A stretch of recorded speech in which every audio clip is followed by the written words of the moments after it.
We are discussing the new international standard of testing. This is ISO IEC 29119 software testing standard. This PowerPoint presentation is by Tafflin and Stewart.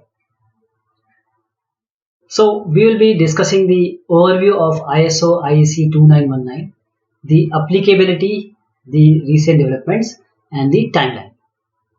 So what are the motivations for ISO IEC 2919? Conflicts in the definition and certain procedure. There were plethora of standards to be replaced by one.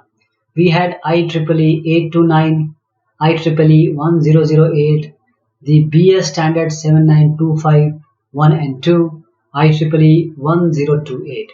So 829, 1008 and 1028. What was missing in current standard was the organizational test policy and the strategy, the project test management, the common system and acceptance test technique, and the non-functional testing. All these were missing in these standards. So ISO 29119, what is the scope and the structure? The part 1 consists of the concepts and the vocabulary. The part 2 talks about the processes. The part 3 is about the documentation. And finally, the part 4 is about the testing techniques.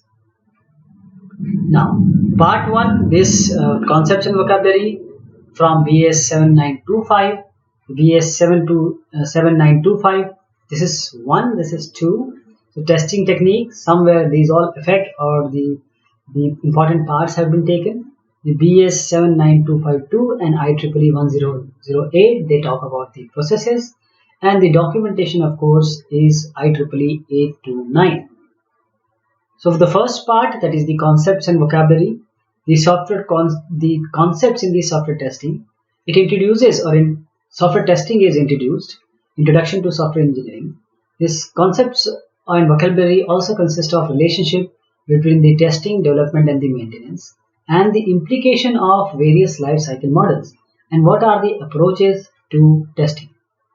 Then the testing vocabulary. So these concepts are being taken here in the vocabulary, the testing vocabulary.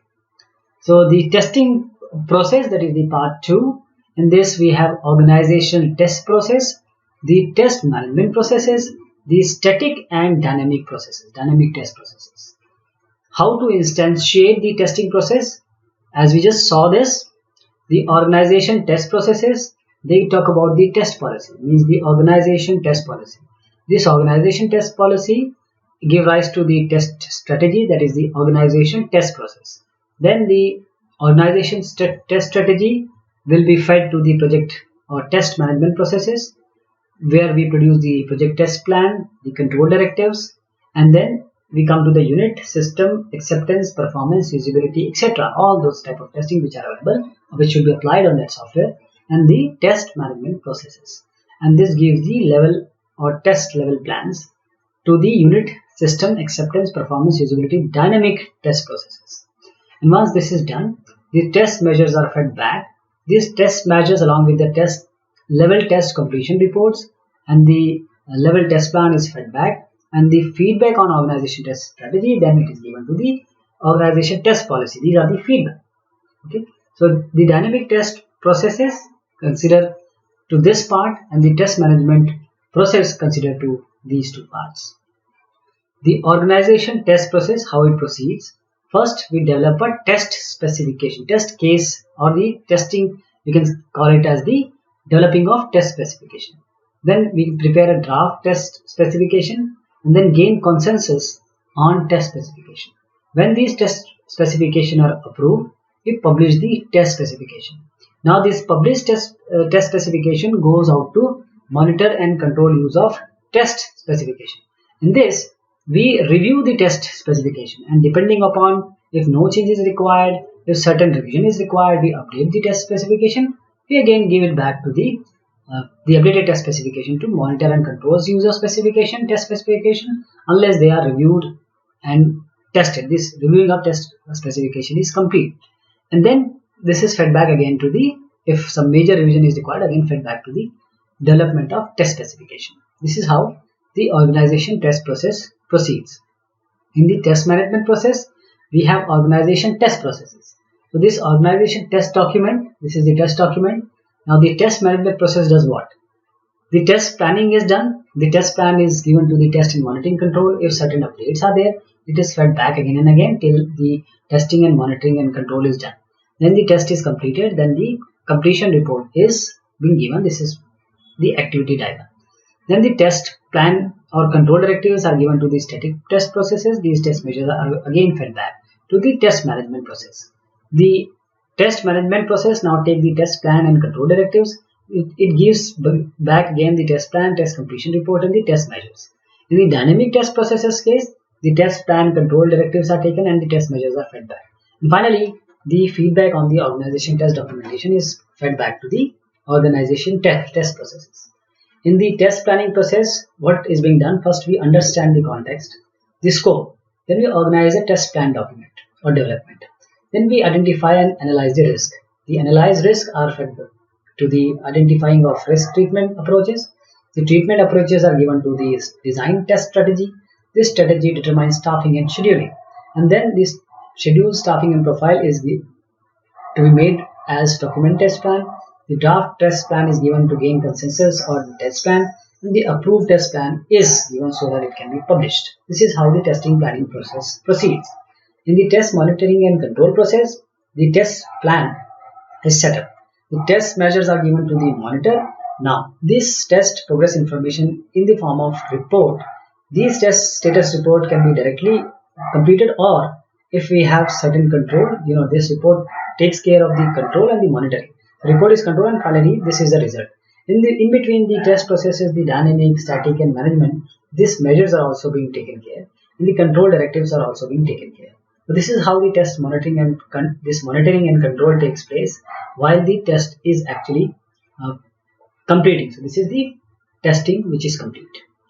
In the dynamic test processes, the test management process, that is this phase, the test plan is fed, and in the dynamic test processes, the test design and implementation is done. Then the test specification and also the test of environment requirements. These are given, and then the test specification, when the test environment is set up, the test environment readiness report is taken, and that this is fed to the test execution. So now the test specification can proceed to the test result. Then this test result, if issue are noticed or we need to retest the result, the test incident reporting is done, and then the incident report is given. If no issues are noticed, then finally this is the end. In the static test processes, the test management processes, the test plan is given, simply preparation, review and follow-up is done. We have control directives, and the output of this is the test measure to the test management process. So this is an example test process description, and this is described using the standard template following ISO 24774. For example, the purpose, the outcome, the activities and tasks, and all this consist of various parts. That is, the purpose of the test design and implementation process is to derive test procedure that will be executing during the test execution process, and the test conditions, test coverage items and test cases are created as a part of this process. The outcomes, as a result of the successful implementation of the test design and implementation process, the feature to be tested are decomposed into feature set. The test conditions are derived.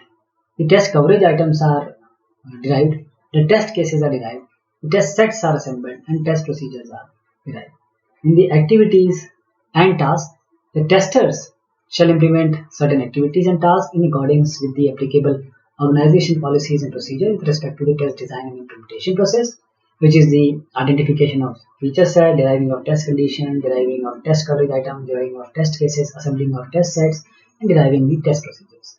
In the information items, as a result of carrying out this process, certain information items should be produced, like the test specification, which includes the test design specification, test case specification, test procedure specification, and also related traceability information. Then the test data requirement, and of course the test environment requirements. Then comes the part 3, which is the documentation. In the organization way, it will be test policy and test strategy. In the project way, it will be project test plan and test completion report. And in the testing, it will be testing of specification, testing of result or test result, the incident report, the test environment report, the test status report, and the test completion report. Also, we have some addendum like appendices, example of document at each level of testing. Then comes the technique. Test case design techniques. First of all, if you want to do the static testing, that is inspection and walkthrough can be done. In the dynamic, we can apply the black box and white box. In the non-functional, we apply the security, the performance, and the usability. Okay. In the test measurement, we check for the how much coverage is being carried out. In the appendices, the example and effectiveness. What is the applicability? Generic standards are there to support all domains. That is, some are more standards oriented, like the safety and telecoms. Some will become more regulated, for example, financial. And it needs trialing. Trials needs to be done in all domains and project types, like the waterfall, the iterative, the agile, new and maintenance project, the information system, and the embedded system. So when will you be selecting using techniques? When will you plan all these things? So when can we start the 29119? ISO 12207 was conceived in 1988. Typical ISO standard take over 7 years. It was published in 1995. Represents around 17,000 person hours. That is 8.5 person years. Then the BS 792512. It took 8 years to develop. IEEE estimates 2 to 4 years to develop a standard at a cost of between $2,000 to $10,000 per page. The timelines are working draft, committee draft, final draft international standard, and final international standard FIS. This is all happening. These are part 2, part 1 and 4. What is happening here right now? These are the timelines for WD, CG, FCD, FDIS. This is for part 2 and 3. This is for part 1 and 4. And then there is also a possibility, means you can also join the group through National Standards Body. There are certain meetings and groupings, and you can join the National Working Group also in your country to contribute the materials. So let us conclude. International standard will provide practitioners with guidelines for testing that cover all aspects of life cycle. That is, be consistent definitions, processes, procedures, and techniques for testing. This will be adopted by IEEE, ISO, Standard Australia, and other national standard bodies. Currently has representation from 18 nations and is being reviewed by software testing professionals worldwide. So this ensures widespread applicability. Thank you so much. This was about the new testing standard 29119.